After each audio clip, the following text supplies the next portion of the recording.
Bonjour Bruno. Salut Tatiana. Bonsoir. Привет. Привет. Ouais, c'est la première fois que je fais une interview à 23 heures.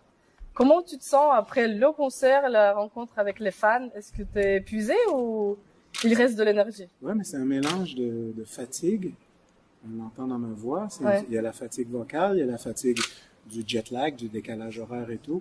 Puis en même temps, rempli, complètement rempli d'énergie, d'amour, de lumière que nous donnons pendant que nous jouons et que la foule, que le public nous redonne.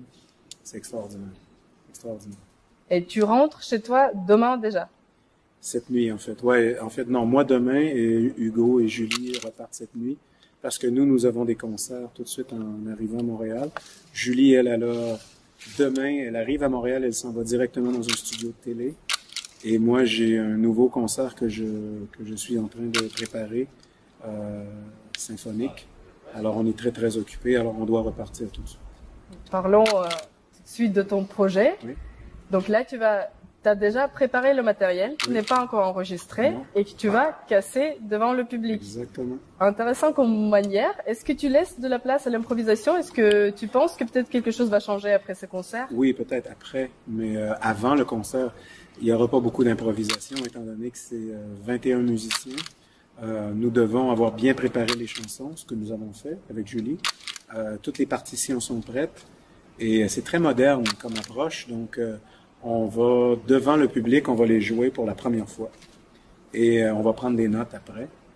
Et une semaine plus tard, on va en studio pour enregistrer.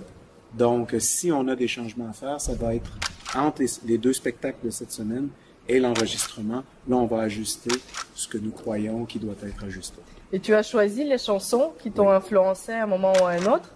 Est-ce qu'il y a une autre trame, fil conducteur? Est-ce qu'il y a il y a une histoire que tu veux raconter? Comment tu choisissais les thèmes, les chansons? En fait, d'abord, j'ai choisi les artistes.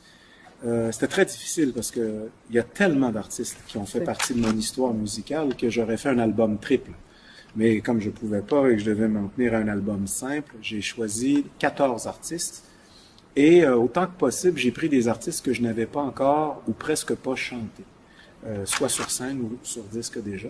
Donc j'ai fait un choix et ensuite j'ai choisi des chansons qui n'étaient pas nécessairement leur grand succès, mais qui étaient des chansons que je trouvais inspirantes pour moi et qui représentent bien ces artistes-là, à qui je fais un clin d'œil, à qui je fais un coup de chapeau.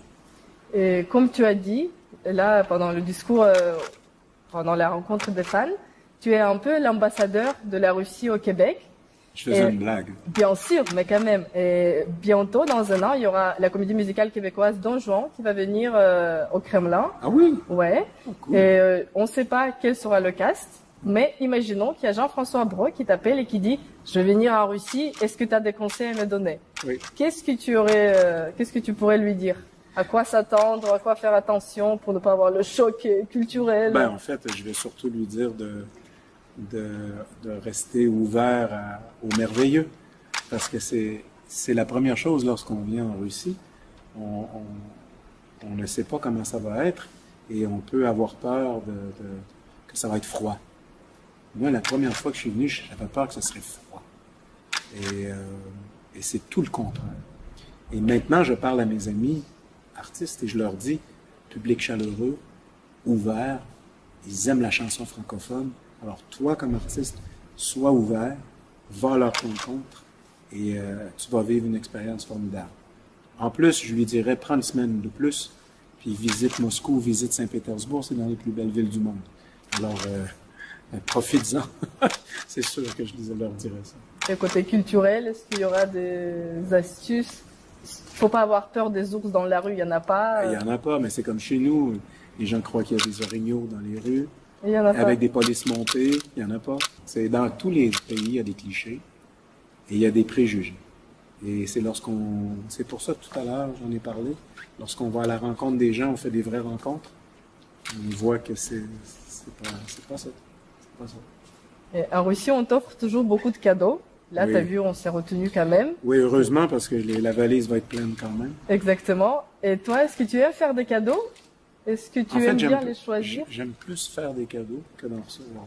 Ah oui. Oui. Là, j'ai pas le choix ici. Vous êtes très gentil et généreux. Vous m'en donnez beaucoup et ça me fait très plaisir. Aussi. Mais je donne pendant le spectacle.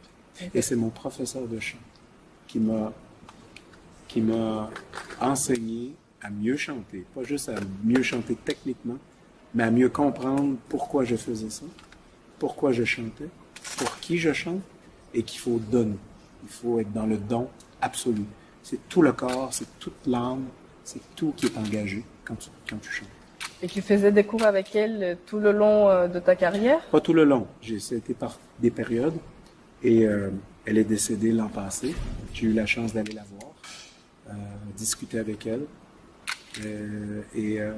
Jusqu'à la fin, elle a été une mentor. Et toi aussi, maintenant, tu encourages les jeunes. Oui. Tu es prêt d'offrir la dernière chemise oui, à la voix. Oui, à la voix. Et toi, tu t'attaches pas aux vêtements. Est-ce qu'il y a des vêtements qui te portent chance ou t'as donné légèrement? Oui, non, oui, mais j'ai des petits fétiches. J'ai des petits trucs qui vont être importants pour moi. Par exemple? Mes bagues. Là, je les ai pas sur moi parce que je fais un entraînement de boxe en ce moment. À Moscou? Contre les ours dans les rues? Non, non. C'est pour aider les jeunes de la rue. À Montréal, il y a un événement et on doit boxer. Et donc, je m'entraîne de ce temps-ci et je brise mes bagues quand je m'entraîne à la boxe. Alors, je les enlève en ce moment. Mais dans mes bagues, je porte ma bague de mariage actuelle, mais je porte aussi la bague de mon père et la bague de mon grand-père.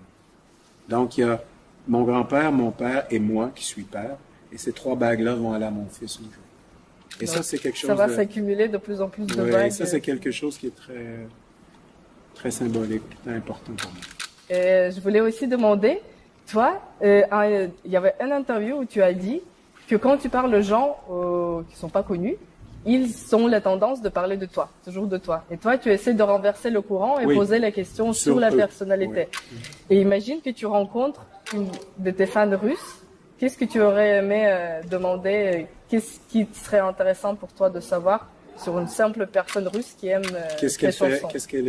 Qui elle est? Qu'est-ce qu'elle fait dans la vie? Est-ce qu'elle est une étudiante, une travailleuse? Est-ce qu'elle est maman? Est-ce qu'elle a des enfants? Donc, ce ne sont pas des grandes questions politiques, sociologiques. Les choses qui l'intéressent, elle. Ça m'est arrivé hier avec une jeune fille qui s'appelle Svetlana, qui était ici avec vous tout à l'heure. D'accord. Et je l'ai croisée par hasard sur la rue. Elle m'a dit bonjour. J'ai dit, ah, tu parles français? Oui, on a marché ensemble. On a marché pendant 15-20 minutes sur le boulevard, tous les deux. Et on a parlé de la vie. Et je lui ai demandé qu'est-ce qu'elle faisait dans la vie. Et je me suis intéressé à elle, à des choses normales. C'est là que je trouve que les rapports humains sont les plus intéressants. Donc ça te permet quand même de découvrir un petit morceau de... Ouais, puis pas les trucs de vedettes et tout ça. Le truc fameux des vedettes, ça m'intéresse pas. Même si quand tu rencontres des vedettes comme des gringoires russes, ça fait aussi ça, c'était plaisir. autre chose. C'était très cool, ça. Ah oui? Oui, parce que c'était deux boys musiciens qui se voyaient et qui... Ah non, ça a été une superbe rencontre. Et j'ai beaucoup apprécié ce moment, complètement une coïncidence incroyable.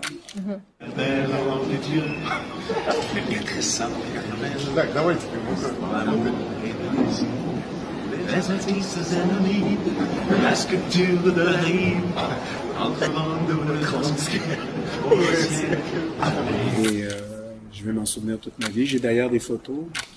J'ai une photo avec lui. On l'a vu. Je sais pas, tu l'as vu quelque part? Oui. Parce que moi, je l'ai pas posté, je pense. Peut-être lui, il l'a posté. Peut-être que lui l'a posté quelque part. Lui, il n'est pas venu aujourd'hui. Tu l'as pas invité? J'ai pas. Je suis tellement occupé, j'ai pas pensé. Oui, je comprends très bien. J'ai pas ses coordonnées de toute façon. Peut-être un prochain. D'accord. Donc c'est l'amitié comme ça, instantanée, d'une belle rencontre. Oui, c'est une belle rencontre, mais on n'est pas des potes. Mais sur le coup, ça a été super chouette. Oui, ça doit être très chouette, vraiment. Et comme tu connais très bien Moscou. Très bien. Ouais. Ça va. Donc hier, tu es parti te promener tout seul, faire quand même un peu... Oui, je sais même pas où j'étais. C'est quand même grand, Moscou. Hein? Et je suis sorti de mon hôtel, j'étais complètement jet lag. J'ai pris par là, je me suis ramassé sur un immense boulevard. Et là, je marchais sur le boulevard et je suis en ligne droite. Donc c'était pas Place Rouge? Non, parce que je l'ai déjà fait, ça. Je suis allé souvent. Et là, j'étais trop fatigué. Je voulais juste marcher une petite demi-heure. D'accord. Je sais même plus sur quel boulevard j'étais, mais un des boulevards principaux de Moscou. Et j'ai rencontré Svetlana, j'ai discuté, et après je suis retourné me coucher. C'est génial des rencontres comme ça. Oui, c'était très cool. Et là, tu es complètement, je vois, d'être là complet. Oui, mais pas. En fait, c'est que je ne me décale pas avec Montréal parce qu'on est là trop peu. Ouais. Donc, toutes les nuits, je ne dors pas. Et je dors le jour. D'accord. J'ai dormi le jour hier, aujourd'hui, en fait, avant le spectacle. Et cette nuit, je dormirai pas. Et demain matin, je vais dormir jusqu'à 10 heures. Puis après, je retourne à l'aéroport et je reviens. Je dormirai dans la nuit. Pour essayer de rester sur le beat du Canada. Pour ne pas changer. Ouais, c'est trop difficile, ça. Et quand tu es en tournée chez toi, quel est le meilleur moment de la journée pour toi? Quand tu es en tournée, mais chez toi au Québec, donc tu es tranquille à la maison. Est-ce que tu te lèves le matin à 7 heures, aller courir avec le chien? Ouais. Je cours qui a pas, plus de likes que toi sur Instagram. Et voilà, mon chien est une vedette maintenant. Exactement. Gaïa, la star d'Instagram. T'as vu, tu coaches bien les jeunes vedettes. Mettez des chiens. Ouais. Donc, c'est quoi ton moment préféré de la journée? Écoute, c'est pas faux ce que tu dis. Quand je me lève le matin, première chose que je fais, je pars avec la chienne, Gaïa, et on s'en va faire une petite marche matinale avant quoi que ce soit. Après, lorsqu'on entre, là, je lui donne sa nourriture et moi, je me fais un petit café. Tu manges pas. C'est que le chien que tu nourris. Que le chien. Petit café, tranquille, soleil se lève, je lis la presse, je commence à travailler doucement. C'est un de mes moments préférés. Où il n'y a rien, il n'y a personne. Je suis seul dans la maison. Là-dedans. Et là, tu travailles sur un album de reprises. Oui. Est-ce que tu as déjà quand même composé quelques chansons pour ton futur album perso? J'ai 3-4 maquettes, mais en fait, je me pose la question sur la pertinence de continuer à faire des albums. À cause de l'Internet, du streaming, les gens achètent plus d'albums. Tu peux faire un album. Il n'y a plus de CD. Sur Deezer, oui, on peut faire un album et le mettre en ligne. Voilà. Ouais. Mais je ne sais pas si mon prochain projet de chanson originale, si ça va pas être simplement un EP qu'on appelle, 5-6 chansons. Je ne sais pas encore. Mais ça va être assez loin. Parce que là, en 2020, j'ai le projet symphonique. En 2021, j'ai un autre projet dont je ne peux pas parler. Donc, ça irait à 2022. On verra rendu là. Mais j'ai encore des projets. C'est ce qui est magnifique. C'est génial, non? C'est extraordinaire, bien sûr. Et donc, il faudra faire un nouveau projet pour venir ici. Oui. Et peut-être oser venir avec les chansons du Québec. Mais moi, j'aimerais bien venir présenter le nouveau projet au Québec. Peut-être pas sous la forme symphonique, mais en une version réduite. Je travaille déjà pour le Québec à une version plus réduite. Si on pouvait faire venir cette version-là, j'aimerais beaucoup faire découvrir les grands artistes du Québec, leur histoire et tout, au peuple russe, à mes amis russes. Une question complètement hypothétique qui va jamais se passer. Mais si un jour tu comprends que toi, tu es quand même connu beaucoup pour ta voix, si un jour tu comprends que tu peux plus chanter Miserere le temps des cathédrales comme tu le fais maintenant, est-ce que tu préfères changer de style ou t'arrêter complètement? Je vais arrêter. Parce que j'ai fait beaucoup de styles déjà. Mais malgré tout ce que j'ai essayé de différent, il en demeure pas moins qu'il y a des chansons très importantes sur mon parcours que le public veut avoir. Et même si je changeais de style complètement, le public voudrait les entendre quand même. Donc, si je perds la voix complètement, ce qu'on ne souhaite pas. Non, pas perdre la voix complètement. Non. Mais changer plus vers auteur-compositeur. Je suis pas assez fort. Je sais pas, peut-être que je vais. Mais on n'en est pas là. Pour l'instant, jamais. Pour l'instant, ça se passe encore. C'était juste pour voir comment tu le Mais c'est intéressant que tu poses la question parce que je l'ai déjà dit à ma femme. J'ai dit, si un jour, parce que je vois des chanteurs qui vieillissent et qui ne chantent plus bien, qui faussent, qui n'entendent plus et qui continuent quand même. Et j'avais dit à ma femme, si je deviens ça, faut qu'on me le dise. Mais moi, quand je vais m'en rendre compte avant, je vais arrêter. Je crois que c'est mieux, c'est comme un bon sportif ou un Olympien. C'est bien quand un boxeur, un champion du monde, qui remet son titre en jeu et là, il perd. S'il faut sortir au bon moment. Tu comprends? Il faut savoir arrêter quand tu es au top, puis que les gens ont ce souvenir-là de toi. Pas quand tu es en dépit, quand ça dépérit.